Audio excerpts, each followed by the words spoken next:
Hey Tracy, welcome into SoFi Stadium. And I keep thinking back to something Sonny Dykes, TCU's head coach, said during Media Day Saturday. He said that if his team can run the ball consistently throughout the night, he thinks they'll be successful because it'll put a lot of pressure on Georgia's defense. Well, my key to victory for the Dogs is exactly that. The front seven is the strength of Georgia's defense. If they can stop the run and affect the quarterback, Max Duggan, the Dogs will absolutely win tonight, win their second straight national championship. Take a look at both head coaches yesterday, meeting with the hardware they want so bad, the national championship trophy. Dykes and head coach Kirby Smart smiling, taking pictures. You know, of course, Smart knows what it feels like to hold that trophy, to kiss that trophy. He wants it again tonight. And these two teams couldn't be any more different, guys. The Dogs won it all last season with a 14-1 record. The Frogs went 5-7 and haven't won a national championship since 1938. You know, they're the Cinderella story of college football right now, while the Dogs, they're building a dynasty. Kirby has set a standard of excellence at Georgia that has seen no drop-off. The experience for them is definitely an advantage. The Dogs know what it feels like to be on this stage, the biggest stage in all of college football. And guys, TCU doesn't know much about it at all. All right, so that was the wrong sound. We apologize there, but I will say that Coach Dykes, he explained to us that only 4 of his players on the roster had played in a bowl game entering their Fiesta Bowl against Michigan a week ago. So there is not much experience for TCU when it comes to postseason play, but they're on the stage tonight. They've definitely earned it. We are live all night for you from SoFi Stadium, reporting live from right here where it's all happening. Emily Gagnon, Atlanta News First. 6'7", 270 pounds. I think anyone in the country would like to have that weapon on their offense. Darnell Washington, the man they call Big O. We do not know if he will play tonight. Listen, he injured himself in the Peach Bowl. Take a look for yourself. It was the second quarter. He injured his ankle. And guys, once he came out of that game, he never came back in. He could be seen on Georgia's sideline in a boot and on crutches. The good news here is that we haven't seen him in a boot or on crutches since we've landed in LA. When he got off the plane, once Georgia got here, he walked to the bus. During Media Day on Saturday, he walked around on his own. So that is something positive. You know, this game means a lot to him. Like Brock Bowers, guess what? Darnell Washington, he's from the West Coast. He isn't from California, but he is from Las Vegas.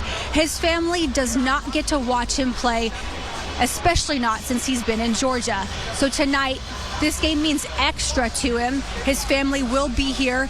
When I talked to him on Saturday, we talked about his pain threshold, how much he could handle. He's a huge dude, so he looks like he can handle a lot. And he reminded me of an injury he suffered in high school. Take a listen. Yeah, in high school, I played through with a broken hand. I think that's probably the toughest thing that I did play through, is a broken hand. And what do you remember about that time? How much did it hurt? It hurt it bad. I actually broke it during that game. And then, you know, like our trainer, high school trainers isn't the best as college trainers. So they were just like, yeah, you don't look too good. Probably shouldn't go out there, but, you know, our coach and, you know, like the team, and that's just kind of what I was just like, you know what, let's just go and do it. All right, so Big O is a man who can play through pain, and if he can do it tonight, he absolutely will be on the field behind me to win possibly his second straight national championship. Ladd McConkey, really quickly, the team's leading receiver, he injured his knee in the SEC championship game. We saw him play very limited minutes in the Peach Bowl. Tonight, I expect him to play again a limited role on Georgia's offense, but he will definitely be out on the field. So 2 key players pretty banged up at this time of the year. We will see how it shakes out for Georgia. TCU, they're the only ones happy right now because they want nothing to do with Darnell Washington. Not many people do. Reporting live from SoFi Stadium, Emily Gagnon, Atlanta News. first. All right, some bumps and bruises. I'm sure not going to keep anybody off the field tonight. If they can play, they're going to be in there. Emily, thank you. What's up, Rick? I think you said it correctly. People love an underdog story, and that's exactly what TCU is. I just heard Patrick say the good thing about this stadium, SoFi Stadium, is the fact that once you get in here, it's dry. Yeah, it might be dry, but it's also very cold. You think Southern California, palm trees and sun. That's not what it is right now. I think once players get out here on the field, they will be shocked at how chilly it is. They'll certainly like it once they start playing, but initially they will not like it at all. They're definitely going to have to warm up and warm up quick. They'll be out here in about 30 minutes, I've been told. And the unique thing about tonight's game, the two quarterbacks, Heisman Trophy finalists. Take a look at TCU quarterback Max Duggan in the Fiesta Bowl against Michigan. They had to win that game to move on to this one. And listen, if there's one thing these two quarterbacks have in common, it's resiliency. Duggan, he lost the QB competition in fall camp and fought his way back to lead his team to tonight's game.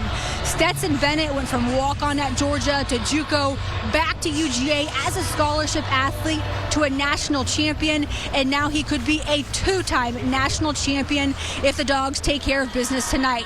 These guys, they hung out in New York City while they were there for the Heisman Trophy presentation that happened in December. Here's what Duggan has to say about Stet. We were out there for a couple days, and I was with him and CJ and Caleb for most of the time. We were always with each other, but getting to be with Stetson and learn his story and his why and get to know him, meet his family. I mean, the guy is just an incredible example of what college football is all about. He's a great dude. He's so talented on the field, but, going to Georgia as a walk-on, having to go JUCO and then come back and earn a scholarship and, now being able to play in two national championships is pretty incredible. And you just see his drive and his determination and the confidence and belief that he has in himself and his teammates. Both of these guys, you could root for either of them. Both underdogs, but right now Stetson enters this game as the top dog. These two men, they are friends. They'll probably be friends for life, but not when they take the field tonight. They will definitely be enemies. Again, very cold inside of SoFi Stadium. Fans slowly trickling in, but we will see the players in less than 30 minutes warming up on this very field. Reporting live from SoFi Stadium, Emily Gagnon, Atlanta News First. All right, so Em, would you rather be dry and cold inside or wet like Patrick outside? No. I'm not complaining, all right? I'm just a little chilly. I got a hat on, but I don't have an umbrella with me, so I'm a happy gal. Okay. Yeah, no comparison there, right? All right, Emily, thank you. We'll see you in a bit. Well, for those who won't be inside chilly SoFi Stadium,